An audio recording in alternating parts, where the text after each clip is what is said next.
that a fail when you put your feet down on the U-turn? I think it is. Yes guys, good morning, welcome to Supercars of London and installation number 2 of my motorbike journey.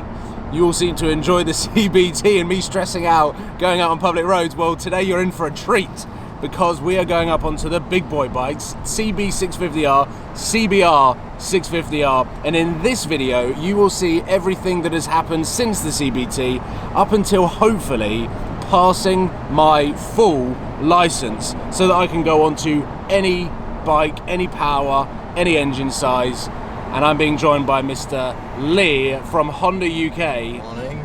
Now, myself and Lee actually experienced bikes for the first time together at Rockingham, but jumping on the back of Fireblades. That was a bit crazy. At the time you worked for Evo, yep. Now you work for Honda.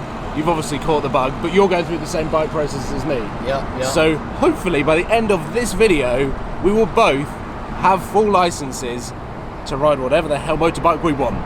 Ladies and gentlemen, welcome to the CB650R. A much bigger bike than what we are used to. Check, check.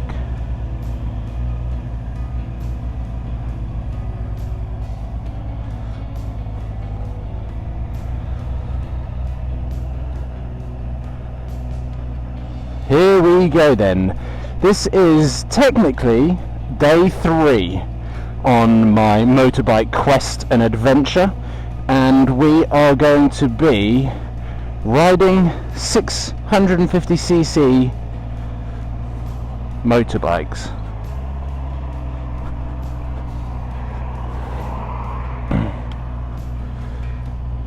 Out on the road we go, just getting used to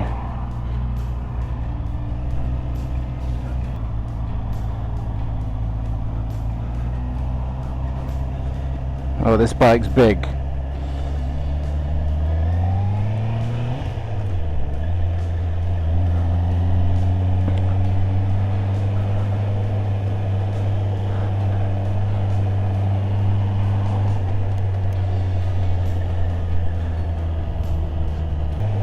So the main difference between this bike, I would say,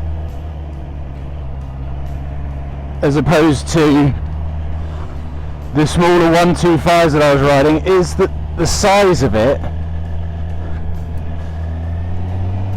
is huge between my legs, the engine revolutions vibrating against the inside of my knees,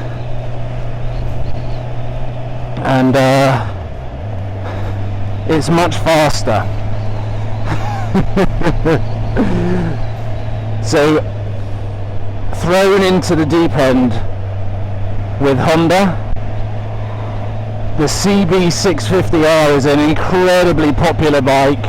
It's a naked 650cc thing, and we're out on the roads. Oh, look at the lean.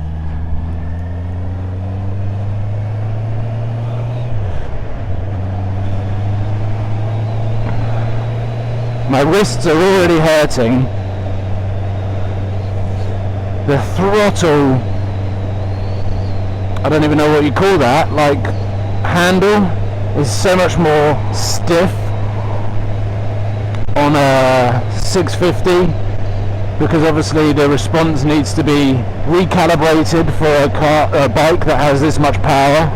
The 125s, obviously you actually need as much gas as possible.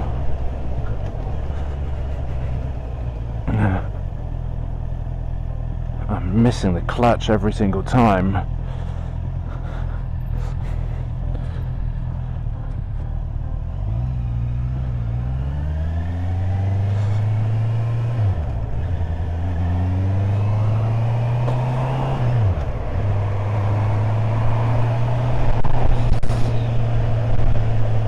I'm definitely a little bit rusty from the last time that I rode, which was about a week ago now. I never thought that I would be in this position. I never thought that I would ever do my bike license or be riding a bike and... Oh my god, let's get done.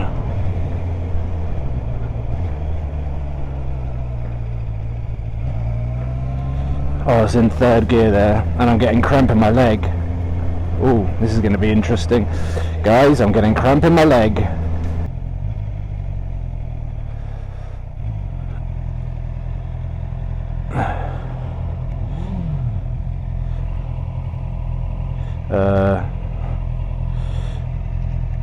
Let's get it into neutral. Let's get the kick plate down. And let's turn this baby off.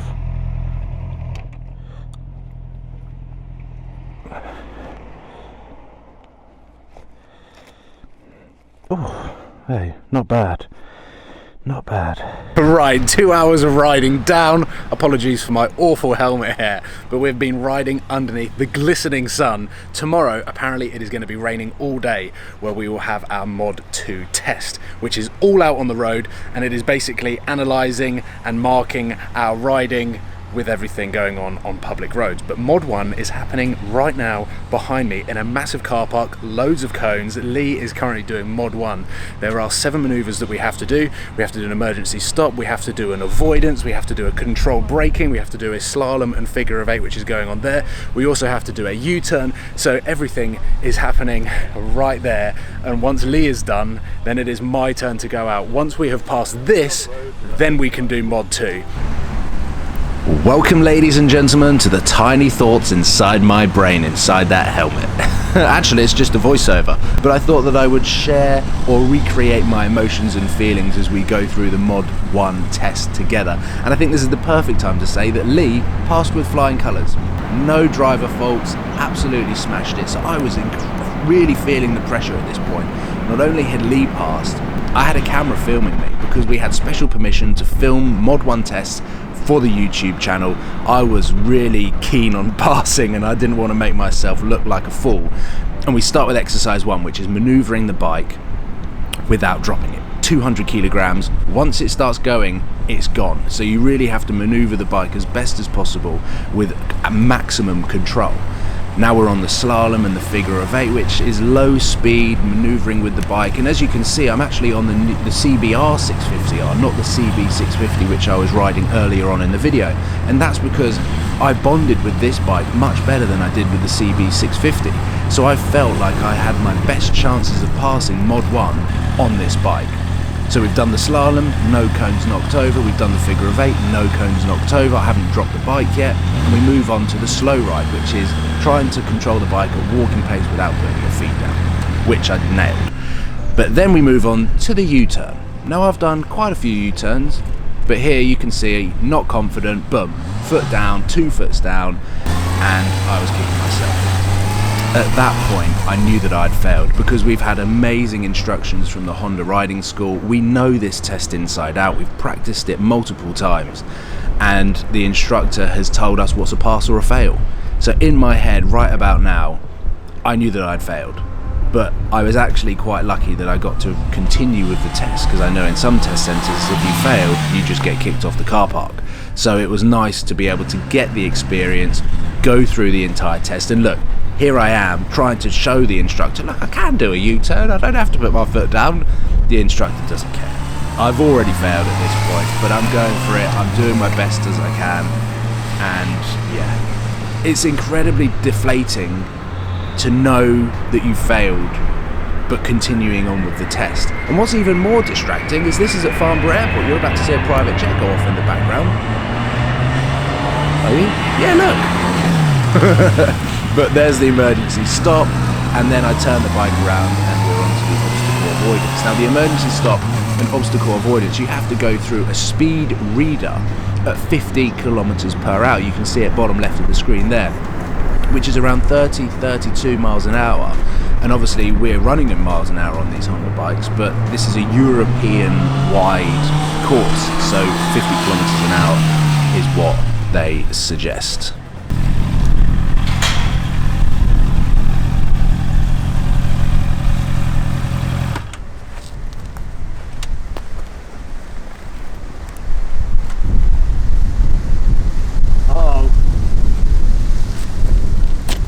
fail when you put your feet down on the U-turn? I think it is.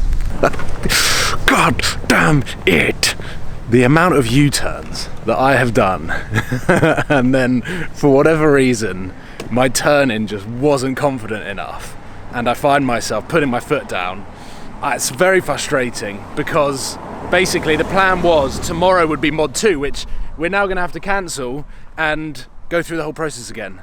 So this is definitely not how I intended on running this part of the video, but the bike journey is prolonged by a little bit more.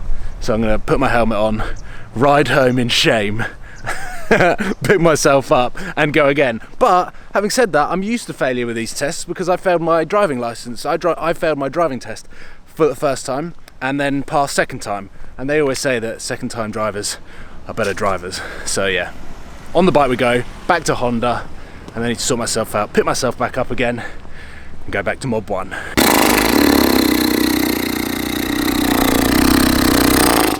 Yep, that's how I'm feeling.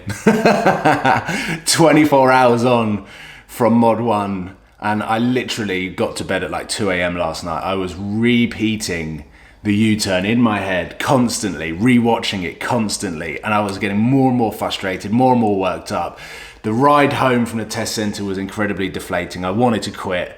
And I'm glad that I've had the night to sleep on it to end the video because I can now say that I don't want to quit and I will continue. I've rebooked my mod 1 and my mod 2, but because it's August, it's busy. So we are just going to have to wait out, try and get some cancellations and go with it, get some more practice, get some more lessons in. And it's just one of those things where you wish you had a second chance. Like I got out of the car park and I was like, just let me back in and show you that I can do it. But obviously the idea of those tests are you might not get a second chance in the real world. You might not get a second chance of doing a U-turn. So you've got to prove that you can do it. And unfortunately the pressure, the stress and the anxiety got the better of me. And there we go. I failed my mod 1, but Lee smashed it. Lee absolutely smashed it. It was awesome to see. And yeah, congrats, and hopefully he can go on to do mod 2 and be out there riding. But I will be joining him and I will be joining the rest of you motorbikers out there that are already cruising around, popping wheelies and doing all sorts of crazy stuff. But for now, I got to go back to the drawing board. I got to do some more lessons. I got to just sort of practice a little bit more and I will be back. So ladies and gentlemen, there we go. That is me failing my mod 1. I never thought that I would be making this video and I kind of wanted it to go plain sailing and smoothly. But I mean, life would be boring if that was the case. So back to the drawing board, ladies and gentlemen. Thank you very much for watching. Please give this video a thumbs up, subscribe if you haven't already. Let me know whether you are going through your mod 1, mod 2 CBT, whether you've passed first time, whether you failed, and let's all get through this together because that's what it's all about. Cheers guys, I'll see you soon. Take care, goodbye.